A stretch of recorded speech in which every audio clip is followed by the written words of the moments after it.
Hello everybody, welcome back to the YouTube channel. As I, Fonz the Falcon, thank you so much for checking out this video. For a returning subscriber, well, I missed you a lot. And if you're new here, oh, well, welcome aboard. 2 videos in 1 week. How crazy is that? But it was a good one. If you missed the one a couple days ago, the link is down here below and it's up here above as well. But this one is a similar vibe to the one I did previously. Previously, I did the 10 running backs who I think could hit 1,000 yards for the first time in their career.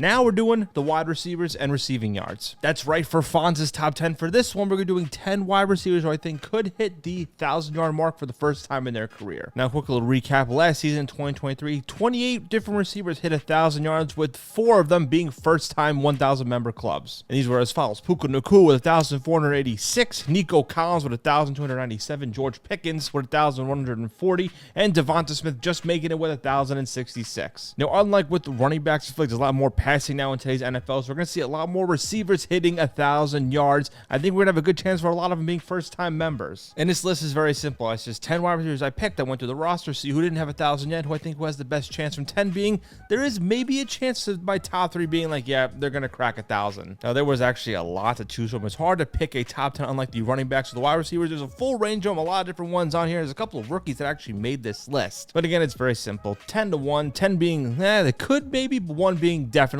Here are 10 wide receivers who I think have the chance to hit 1,000 yards for the first time in their career. Number 10, Romeo Doubs for the Green Bay Packers. Now into his 3rd season with the Green Bay Packers, the former Nevada prospect had 59 receptions for 674 yards and 8 TDs. He was coming to his own late in the season, had a good connection with Jordan Love, but he is also competing with Christian Watson and Jaden Reed, as well as tight ends Tucker Kraft and Luke Musgrave for targets. And really, any of those guys I mentioned, particularly Watson and Reed, have a chance to hit it, but I really do believe Doubs is going to have a big year with the Packers. He became Jordan Love's favorite target towards the end of his season, and I don't really trust Christian Watson's health at times. And Jaden Reed also has a chance too, but I feel like Doubs has the edge a little bit more. I am becoming a fan of Doubs. I think he's going to have a huge season with the Packers, and the Packers have a nice core of receivers. Not a true number 1 in there, but a lot of solid wide receivers for Mr. Love. The reason why I here have him at number 10 is because it is going to be hard, like I said, competing with these guys for catches, but he does have a chance to hit the 1,000-yard mark. Number 9, Jackson Smith-Njigba for the Seattle Seahawks. Now heading into his 2nd season, he struggled a little bit in the early parts of his rookie season, but Smith-Njigba did have a good season to end it out with 63 catches, 620 yards, and 4 TDs. Now, the former first-round pick from Ohio State has a lot of expectations heading into the season, pairing up next to DK Metcalf. He's also going to be competing with Tyler Lockett for some targets. Now, I know Geno Smith isn't one of those top-tier quarterbacks like a Patrick Mahomes, even Jordan Love previously mentioned, or even Lamar Jackson, just to name a few. But I think he still has the ability to throw the long ball. I think Smith-Njigba is going to have a big season this year. Now, I don't know about the touchdowns, because I feel like DK Metcalf is going to be the touchdown grabber here, but I do think Smith-Njigba is going to lead the team in yards, especially in the yards per catch. Now, I like Smith-Njigba. I do think he has a chance to hit 1,000 yards. He was close to it. He's on the trending in the right direction toward the end of the season, but the early struggles in the beginning of the year kind of hurt his chances. But still, I think he'll more than make up for it. Number 8, Rome Odunze with the Chicago Bears. Now, the Bears did pick Caleb Williams with the first overall selection, but they had a 2nd pick in that draft as well. 9th pick from Washington. They picked Rome Odunze. Now, Odunze was one of my favorite receivers coming out of the 2024 NFL draft from Washington. He had 81 receptions for 1,640 yards and 13 touchdowns. That's a lot of yardage and a lot of scoring. Now, the Bears have a lot of weapons for Williams, not just Rome Odunze. They also have Keenan Allen, who they picked up in offseason, and DJ Moore, as well as tight ends Cole Kmet and Gerald Everett. And also, they have DeAndre Swift in the backfield. They're going to look to use him in the running game, too. Now, I think Odunze has a chance to hit 1,000 yards. He would be a lot higher if he was on another team, but I think with all these targets, it might be a little more difficult for him. But I think it's going to be the case where in the beginning, he might not get his fair share of targets, but towards the tail end, he's going to build a nice rapport with Williams. And I think he can hit the 1,000-yard mark, but it might take a little bit of time. And it wouldn't shock me because of Moore and Keenan Allen that he might barely crack 1,000. Hell, there's a good chance that all 3 of them could hit 1,000 yards. We don't really see 3 receivers on one team hitting 1,000.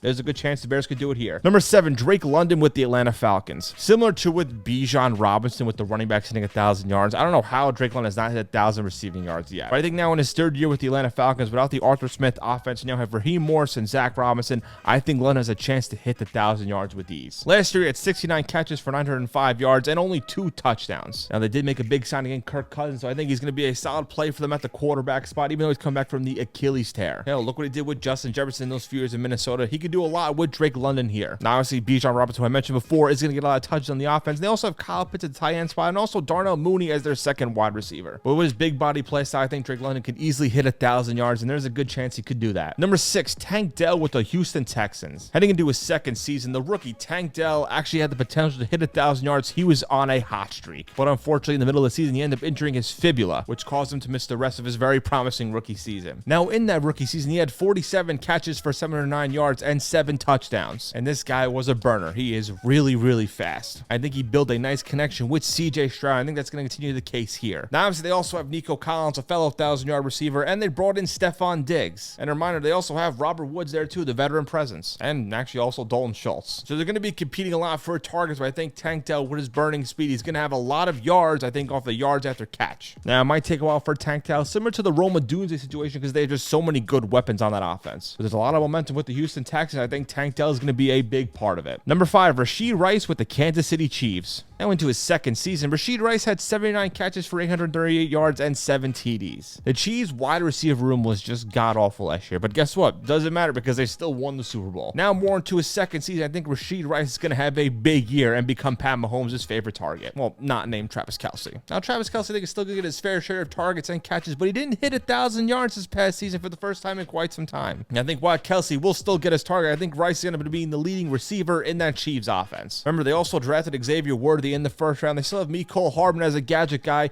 With Pat Mahomes, it can make anything happen. Look what we did with last year's receiving room with Kadarius Toney. Well, I shouldn't disrespect the 2-time Super Bowl champion. Number 4, Keon Coleman with the Buffalo Bills. The rookie out of Florida State University quickly became a fan favorite with Bills Mafia. And quite frankly, he's become one of my favorite receivers early on. But last season at FSU, he only had 50 catches for 798 yards and 7 TDs. Now, he never had 1,000 yards in college, but I think in the NFL, he's going to easily get the 1,000-yard mark. I think with Stephon Diggs out of the way, Keon Coleman's going to be their number 1 target early on. They still have Khalil Shakir and Dalton Kincaid, the tight end spot, but I think Josh Allen is going to find Coleman early on. The big body receiver with the nice speed here, I think he's going to have a good year with Buffalo, and he's going to quickly become a fan favorite very, very quickly with his play style. Number 3, Zay Flowers with the Baltimore Ravens. This could be a little bit of a personal bias here as a Ravens fan, but I think Zay Flowers is in line for a huge 2024. Zay had 77 catches for 858 yards and 5 TDs, and he really came with his own towards the middle tail end of the Ravens season. He kind of struggled with in his early parts, but he definitely turned things nicely in the middle of the season for Baltimore. And especially when Mark Andrews was out with injury, he became Lamar's favorite target. But they also have Rashad Bateman and Isaiah Likely in that receiving room, but I think Zay Flowers is going to become the number 1 target right off the bat. Dude has speed, agility, and a great catch radius. He's going to have a good run after the catch. I think Zay Flowers is a huge line for a 2024 season. Again,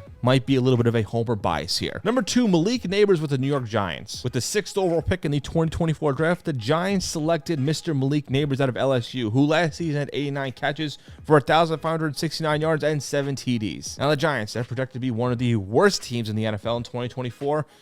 The target's got to go somewhere, right? The yards, they got to go somewhere, right? Daniel Jones has got to throw to somebody. And I think Malik Neighbors comes in right away as the true number 1 guy from New York. I think he's going to have a lot of usage right away. Now, he does have guys like Wan'Dale Robinson and Jalen Hyatt to compete for targets, but I think Malik Neighbors, early on in his play style, he's going to get the targets right away. A big receiver who's good with the run after the catch. He's become a very popular receiver with Giants fans. Now, again, the Giants might not be successful team-wise, but Malik Neighbors, I think he's going to have a solid rookie season, statistically speaking. And number 1, Marvin Harrison Jr. for the Arizona Cardinals. I mean, I feel like it's very obvious here who will be the easy one to get 1,000 yards. No problem. The Cardinals used their 4th overall selection to select Mr. Harrison Jr., son of Hall of Famer Marvin Harrison. In his last season at Ohio State University, he had 67 catches for 1,211 yards and 14 touchdowns. Even in his second year at OSU, when he was drafted eligible, he was still projected to be a top pick. That's how good this guy is. Now, obviously, they want to keep Kyler Murray at a good spot. He is one of their top receivers right off the bat. They want to get a guy for him, and now they have in Harrison Jr., and I think he's going to have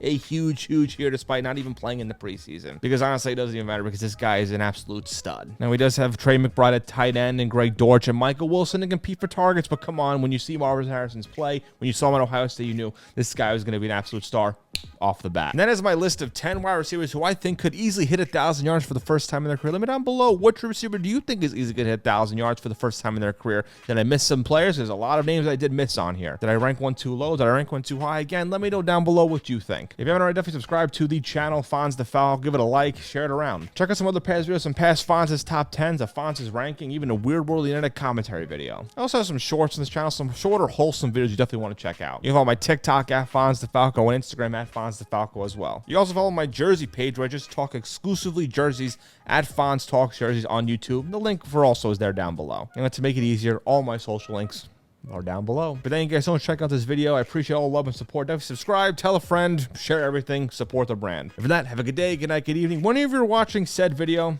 and I'll catch y'all next time. Peace out.